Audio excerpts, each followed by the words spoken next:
Hello, boys and girls, and welcome to Project 25. I always look forward to everything you send me, so keep sending me your work. It's always enjoyable to look at it. Today I'm going to talk about creating a landscape. And what is a landscape? Well, a landscape, just like the word says, involves the land, usually outdoors.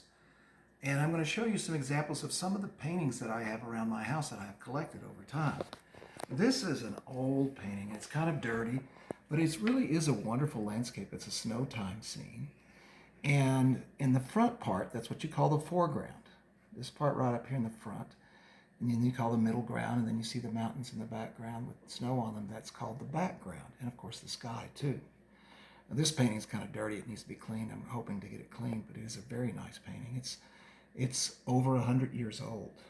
Now, this next painting, you would be able to see it much better. It's a beautiful painting. I wish I could tell you who the artist was, but it's a wonderful kind of, I think it's a West Texas scene. But you can see here up close, the plants right here, that's the foreground, and the road takes you kind of to this fence line, which would be considered the middle ground. And then back here, you see the mountains, and they're kind of a blue, shades of different blue. And that in the sky would be considered the background. So you have a foreground, a middle ground, and a background. And of course, it's a true landscape because that's all you see is nature, except for the fence post. Everything is just what comes in nature. Now, this next painting is a pretty interesting painting. There's a type of painting that you can buy. It's called paint by number. And this is a paint by number. You can buy it, and it has little numbers on it, tells you what colors to paint. But this is a fantastic paint by number painting. And here again, in the foreground. Now in this one you have people. You have a man and on his horse and a donkey carrying his supplies, and he's going through this wonderful canyon. This is kind of the middle ground, and then of course back here is your background up in the sky.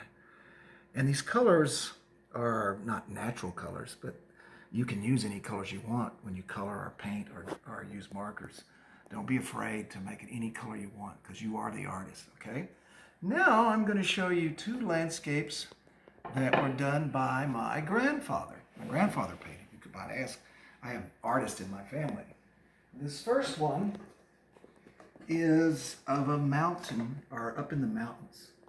And here again, the foreground are these big rocks, or the river. It's the foreground. That's what's closest to you. In the middle ground is the pine trees. You can see all the pine trees. And in the background, you see these wonderful mountains, and he's used different colors. And of course, the sky too. That's the background too. And of course, he's used kind of what we call local color, the color that you expect the objects to be. The water's green, the trees are green. But here again, like the paint by number, you can change that up if you want to experiment. This next painting is a little bit bigger, and it's another Western scene, because my grandfather liked to travel out west. And this is more of a desert, because you see these huge sand dunes. And I really have a feeling that he was at the Great Sand Dunes in Colorado, which I went to this summer, or last summer, because this looks very familiar, because when you drive up to the Great Sand Dunes, there's a little riverbed, and there are some trees growing. So this would be your foreground right in here, and your middle ground. This is almost a combination of foreground and middle ground. And then you see the sand dunes in the background, and you see the clouds in the sky. And this looks a whole lot like the National Sand Dunes in southern Colorado. And I can't talk to him now because he's no longer alive, but I just have a feeling that that's where he was. He saw this and he made the painting of it. Now the last two landscape paintings I'm going to show you, you might say, well, Mr. N, you said a landscape painting is about nature. And these two are about nature, but they also incorporate man-made things. Now, this is an artist that lived in San Angelo, Texas. His name was C.A. Preston. And this is a traditional bluebonnet painting, which is really popular around here. The bluebonnets haven't quite come out this year because of the freeze, but if you drive around, you might see some. And then you see the little ranch house in the background. So the foreground is the flowers, and then the middle ground is the ranch house. And then, of course, the background are some of the trees and the sky in the background. Okay? So this last painting I'm going to show you is a painting that I bought at a thrift store. And this was by Kenneth Turner. And I looked him up, and he was actually an art professor at the University of Houston. Now, here again, this is not all nature, because you say, Mr. Aaron, there's a city, a little town growing on the side of the mountains. And this right here is a walkway, and there's some buildings over here. But you see in the foreground, there's lots of flowers. And you see these flowers, I bet anything they're bougainvillea. Because this looks like, now I can't say for sure, but this looks like the coastline in Italy. There's a place they call the Amalfi Coast. And I was lucky enough to go there one time. And this is what it looks like. All the village and the houses are built right along the coast. And of course, in the middle ground, you have the ocean and you have the sailboats, the little sailboats. And in the background, you have the mountains and the cliffs way in the background. And you see the clouds, and it looks almost like a moon.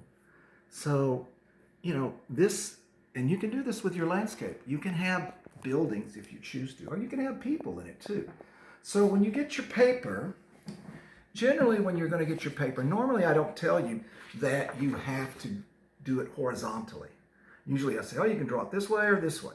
But I recommend that you do your landscape horizontally, because most landscapes that you see are done horizontally. Because when you look at nature outdoors, your eyes see horizontally, they don't usually see vertical. I'm not saying you can't do it vertical, but I think it'll be easier if you draw it this way. And just remember, you want something in the foreground, the bottom, that's the foreground, the middle ground, and in the background, okay? So I hope these examples have helped you. Remember, you could do a mountain scene, you could do a desert scene, you could do a jungle scene.